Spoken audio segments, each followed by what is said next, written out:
look, when you're thinking about the exposure you have to Microsoft and these data center build-outs more broadly, how much they need to factor in the voter, the consumer right now? Well, I think it's super smart for them to get ahead of this. I'm sure they let the president announce it first, but Microsoft has always been good at anticipating under Nadella, and I think being a good citizen in the community is important. But it's not the first time we've heard resistance. Tesla got a lot of pushback when they moved to Texas. They took over a city. They bought people's homes. It was disruptive, and I think we're seeing the same thing. I would argue to a lesser extent with data centers, but importantly, this is what happens in a transformative economy. We saw it also with the clean energy push, windmills, solar panels. People don't like that in their backyard. So the fact that they're getting ahead of it, having a goodwill tour, taking on some of the costs, helping the community, I think that's very important. It's interesting that it comes the day after Meta went all in with Meta Compute, hiring new talent, thinking about the way in which they're going to navigate the need for compute from a sovereign perspective, from a leadership perspective. But Nancy, how much do you think that we are seeing companies dive in on this opportunity enough, or are we in some sort of bubble territory when it thinks about the build-out?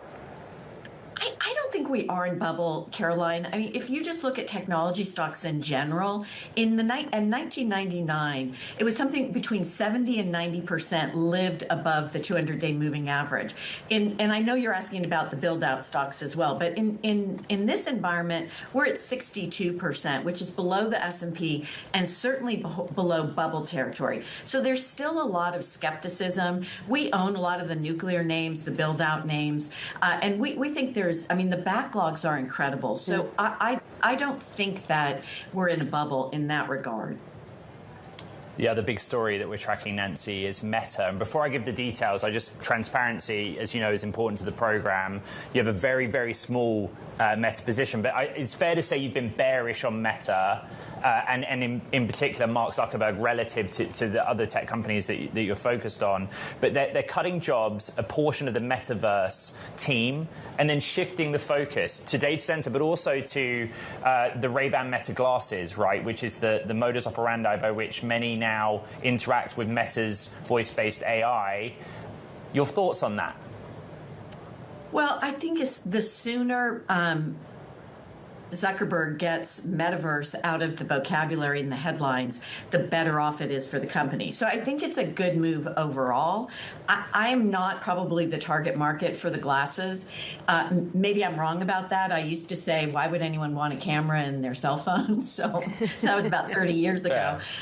So I could be wrong about that, but I do think they've obviously identified a market. The demand is there. That's where they should be focused. I never really understood the pivot to the Metaverse. And that was, frankly, one of the reasons we exited the stock, because it seemed highly distracting, and I couldn't, the commercial value was not clear. So I think he's doing the right things, and he should pull the Band-Aid off and be done with it, because the Metaverse, I don't think, is the future of the company. The details which Bloomberg reported are that EssilorLuxottica, who make the Ray-Ban Metas, have installed capacity of 10 million units, and they're in talks to double that, 20 million units. And if the demand is there this year, 30 million units. But again, it's these things. These are just normal glasses, or these things. As an investor that wants to leverage what's coming out of AI development, do you have a clearer sense now of how more widespread human beings actually use an either voice-based or text-based AI assistant? Yeah, it's hard to measure, Ed. One of the things that we don't capture in GDP is free stuff. And for a lot of consumers, AI is free if you're using Google. So what we're looking at is the commercial cases. I think the adoption is much quicker than most people understand. I think we'll start to hear about that in earnings. I've hung my hat on productivity growth. We got it again last quarter at 4.9%, which was above GDP at 4.3%. So we are seeing improvements in productivity productivity, which will allow a sort of tepid job market to still be, I think, a disinflationary force, but also will not put further stress on the consumer.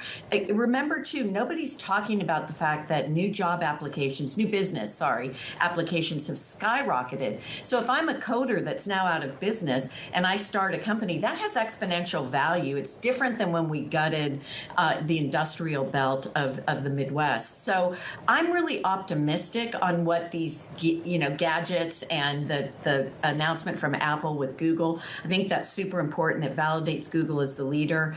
Google's one of our 12 best ideas. So we've owned it for a long time. We added it to our value portfolio in August of 2024. It was a value stock, if you remember, and now it's probably the leader in AI. I like that you go there because we've got a new $4 trillion player to add to the pack that is Alphabet, Nancy. But I love the way that you push us forward to 6 best ideas, for example, for 2026. Walmart, among them, they're entering the NASDAQ, and of course, they're going all in on AI. What are some of the other key bets you're making? We're looking at them now. Oh, thanks for bringing that up, Caroline. So Walmart's been a winner so far. AMD is another one of our members. CrowdStrike, we think, is AI tailwinds are going to drive growth in that company, even with and the Signal acquisition was important. Tesla's in that group. Oh, brother. D.R. Horton, we made a bet on housing, which has worked so far this year because we thought the administration would jump in. And then Quanta, which is building out the grid and has an involvement in data centers. So we like all those names for this year. Last year's portfolio was up about 23%, even with ServiceNow in the portfolio, which was down 27%. So